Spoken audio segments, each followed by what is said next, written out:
If you are capable of causing अगर आप खुद के लिए अवसाद या डिप्रेशन पैदा करने में सक्षम हैं, I am saying this मैं ये इसलिए नहीं कह रहा क्योंकि मुझे आपके रोग की चिंता नहीं है या मुझ में करुणा की कमी है, or not due to lack of compassion, लेकिन इसलिए क्योंकि आपके साथ जो हो रहा है उसकी प्रकृति यही है। अगर आप अपने लिए डिप्रेशन पैदा कर रहे हैं तो आप अपने भीतर काफी सारी भावनाएं और विचार पैदा कर पा रहे हैं, लेकिन गलत दिशा में। अगर आपके पास किसी चीज के लिए बहुत गहरी भावनाएं और तीव्र विचार न हो तो आप डिप्रेस नहीं हो सकते। बात बस इतनी है कि आप ऐसे विचार और भावनाएं पैदा कर रहे हैं जो आपके खिलाफ काम कर रहे हैं, आपके पक्ष में नहीं। तो आपके पास खुद के लिए डिप्रेशन पैदा करने के लिए जरूरी शक्ति है, because क्योंकि आपको खुद के लिए मानसिक रोग बनाने के लिए, अगर आप शारीरिक तौर पर बीमार नहीं हैं, जो बहुत ही कम लोग हैं, बाकी बीमारियां खुद की बनाई हुई हैं। अधिकतर रोग खुद ही बनाए गए हैं। कुछ लोग शारीरिक रूप से बीमार हैं, उनके पास कोई चारा नहीं है। ये सब जेनेटिक और दूसरे कारणों की वजह से अपने भीतर से ही पैदा हो जाते हैं। almost everybody here, यहां मौजूद लगभग सभी लोगों को अगर हम train them एक खास तरह की विचार प्रक्रिया और भावना के साथ प्रशिक्षित करें और उन पर बाहरी हालातों से भी थोड़ा दबाव डालें, तो लगभग हर कोई अपना मानसिक संतुलन खो देगा। balance. They will become वो क्लिनिकल तौर पर बीमार हो जाएंगे। उन्हें पागलपन तक ले जाया जा सकता है, because क्योंकि विवेक और पागलपन के बीच की सीमा रेखा बहुत बारीक होती है। लोग अक्सर इसे ढकेलते रहते हैं। आप गुस्सा हो जाते हैं, आप इस रेखा को ढकेल रहे हैं। you're pushing the line. ये रेखा बहुत ही बारीक है। वास्तव में जब आप गुस्सा होते हैं, आपको पता होता है कि आप इस रेखा को ढकेल रहे हैं, इसलिए आप कहते हैं, मैं किसी के ऊपर गुस्से से पागल हो रहा था। आप किसी और के ऊपर गुस्से से पागल नहीं हैं, आप बस पागल हो रहे हैं। आप किसी और पर गुस्से से पागल नहीं हो सकते। You just pushing आप बस अपने विवेक की सीमाओं को लांघ रहे हैं और पागलपन की ओर बढ़ रहे हैं। आप कुछ समय तक ऐसा कर रहे हैं और फिर वापस आ रहे हैं। एक काम कीजिए, हर दिन ये करके देखिए, 10 मिनट के लिए किसी के ऊपर बुरी कदर गुस्सा करें।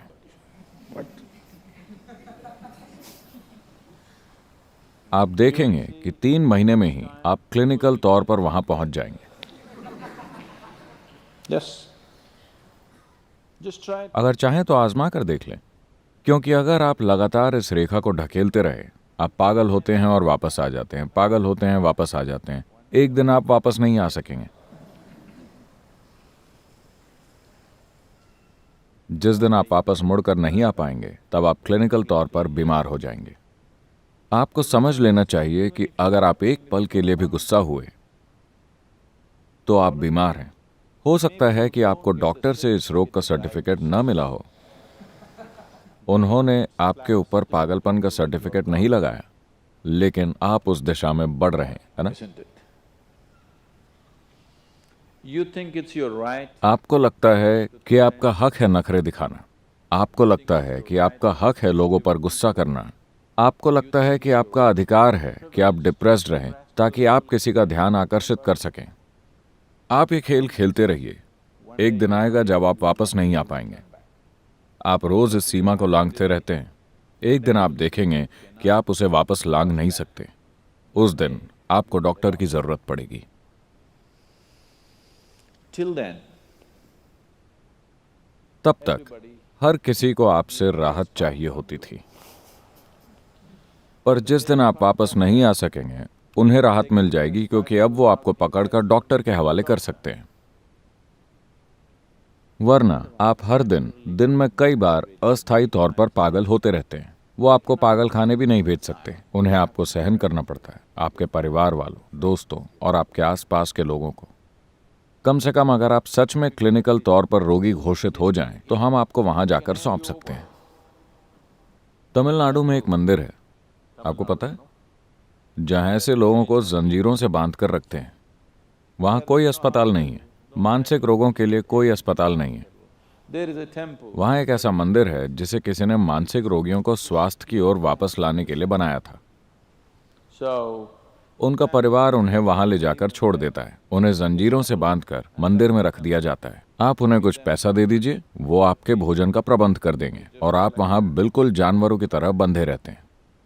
मेरे ख्याल से अगर अस्पताल भी ऐसे ही चलाई जाएं, तो कई लोग पागल ही नहीं होंगे। वो अपना संतुलन बनाए रखेंगे। अभी तो सब कुछ बड़ा डीलक्स है।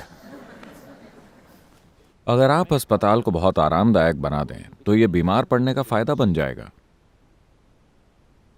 और आपके जीवन में बीमार पड़ने के बहुत से फायदे हैं। बचपन से ही आपको सबसे अधिक ध्यान तभी मिला जब आप बीमार पड़े। जब आप खुश थे तो वो आपके ऊपर चिल्लाते थे। जब आप खुशी में चीखते चिल्लाते थे तो वो बड़े लोग वापस आप पर चिल्लाते थे। फिर then boo boo boo boo boo boo boo boo. When you are a child, बचपन में बीमार पड़ना अच्छा होता था, क्योंकि आपको अपने माता पिता और अपने आसपास के लोगों का पूरा ध्यान मिलता था और आपको उस दिन स्कूल भी नहीं जाना पड़ता था। तो आपने शारीरिक तौर पर बीमार पड़ने की कला सीख ली। लेकिन जब आपकी शादी हो जाती है तो आप मानसिक तौर पर बीमार पड़ने की कला सीख लेते हैं। क्योंकि अगर आप ध्यान खींचना चाहते हैं तो आप एक कोने में जाकर बैठ जाइए, दुखी होने का नाटक कीजिए और लोग आपकी ओर ध्यान देने लगेंगे। so you आप ये खेल खेलते रहते हैं। एक दिन आप सीमा रेखा वापस नहीं लांघ पाते। उस दिन आप क्लिनिकली तौर पर बीमार हो जाते हैं। unfortunately, अफसोस की बात है कि कई तरह से, सिर्फ उस तरह से नहीं जैसा मैंने अभी कहा, कई अलग अलग तरीकों से मैं कहूंगा कि इस ग्रह पर लगभग 70% बीमारियां, हर तरह की बीमारियां खुद से पैदा की गई हैं। अगर आपको कोई इन्फेक्शन भी हो जाए, अगर आपको अपने शरीर और मन को एक खास तरीके से रखना आता है, तो आप पर वो वायरस या बैक्टीरिया उस तरह अपना असर नहीं दिखाएगा जैसा वो किसी और के शरीर पर दिखाता है। अगर आप स्वयं को इस तरह से तैयार कर लें कि भले ही कुछ भी हो जाए, वैसे भी मुझे जाकर ये और ये और ये काम तो करना ही है, उसमें मैं रुकावट नहीं डाल सकता। the last 29 years, पिछले 29 सालों के दौरान मैंने एक भी कार्यक्रम इसलिए रद्द नहीं किया है क्योंकि मुझे बुखार है, मुझे जुकाम है, मुझे ये है, मुझे वो है। इससे कोई फर्क नहीं पड़ता कि क्या हो रहा है। आपको जो करना है वो तो आपको हर हाल में करना ही है। आप उससे मुंह नहीं मोड़ सकते, या तो अपने खुद के समर्पण के कारण या अपने बॉस के कारण। किसी भी कारण से अगर ऐसा होता है तो आप देखेंगे कि आप अक्सर बीमार बिल्कुल भी नहीं पड़ेंगे। क्योंकि अगर आपको बुखार है फिर भी आपको जाना ही होगा। गर्मी के मौसम में भी आप जाते ही हैं ना?